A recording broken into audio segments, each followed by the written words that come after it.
was basically for about 20 years. I also designed clothing. I've been doing the hats for about 20 years. I started doing them originally because I had a lot of hair and I could never find a hat for my head. So I needed a hat with some elastic in it. So this is when we started doing it. We've been doing it ever since. Where do you find your fabrics? Fabrics you can get some stuff from vintage stores. People donate a lot of fabrics. I can shop for yardage textiles in some of the fabric stores, but mostly like on the East Coast in Philadelphia, New York, places like that. How long have you been at the Rust Belt? I've been at the Rust Belt since the beginning. I think it's like 2 weeks, but other than that, I've been here since opening day. I'm glad to stay here too. It's great. It's a great opportunity. It's a great venue. And every day you come, you'll have a wonderful time. Thank you so much.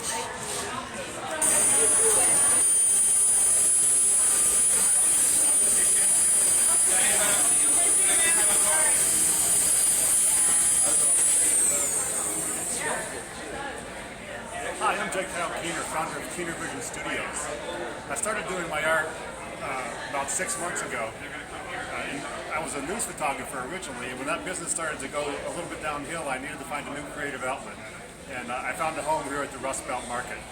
I generally repurpose items that I've found, from custom fashions to lamps that I make out of objects that I find, mostly abandoned factories in Metro Detroit, like the historic Packard plant. That's where I find all the metal to make my lamps and different pieces of art.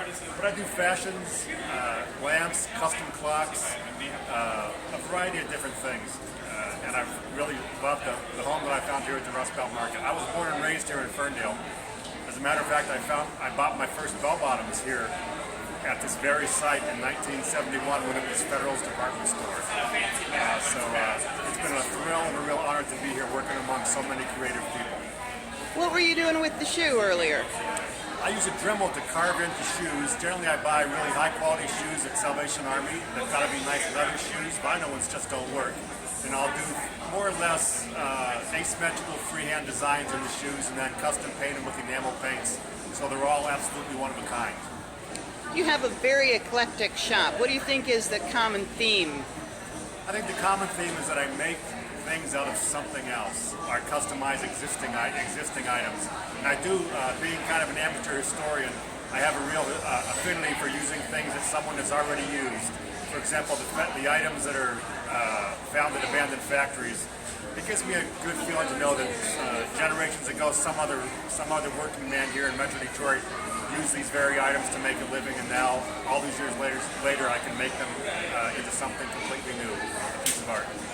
You have a very unique personal style. How do you choose your outfits? Oh, that's probably the most important thing I do every morning. I've been dressing in interesting fashion really for my whole life. And I just will usually start with one particular hat or a particular shirt, and then I'll build the rest of the outfit around that. Notice I almost said costume. They're a bit flamboyant. Thanks an awful lot, Kyle. Take care. Have a great day.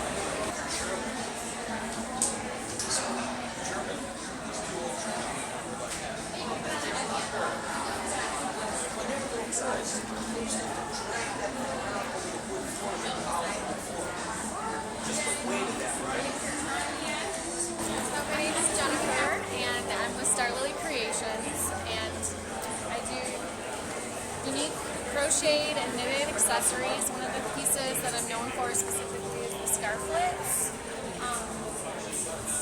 It's a short scarf with a flower clip, and I can demonstrate actually how it's worn.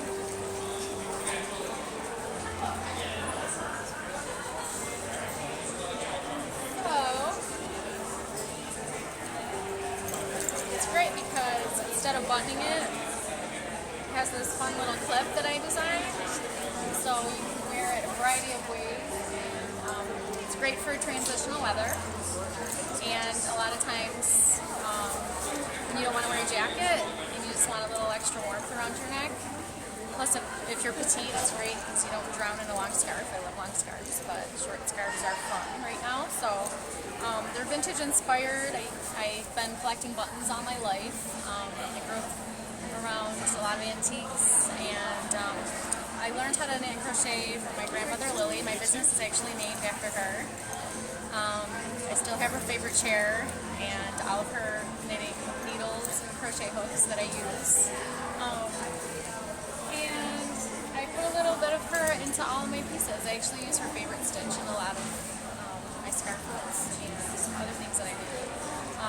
Fun accessories, like little fun flowers. I do these flip flops, flowers on them too. So there's a variety of stuff here. I encourage you to come check out the Rust Belt Market. So many wonderful things here. Every week the vibe changes. It's a great vibe here. Lots of fun people and unique things that you won't be able to find anywhere else. So my inspiration started very young. I just like to continue doing what I love and sharing it with the community here in crocheting and just basically in the fiber arts world since I was 6 years old. So that's my story, and in a nutshell, I love the Rust Belt Market and I'm really happy to be a part of it. You share your booth. I do. Chris Borowski, whom you probably like to do your own interview with. She also has some really great macrame pieces, very wonderful, intricate method of weaving, little teeny tiny knots. She has stuff for men and women and children. All of her stones are natural, and her fibers, are all very earthy and bohemian. So her work is also a part of my booth here at the Rust Belt Market. Thanks a lot, Jennifer. You're welcome. Thank you.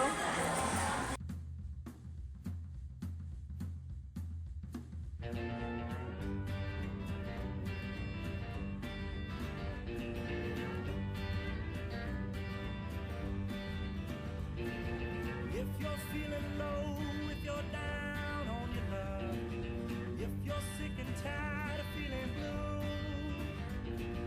looking for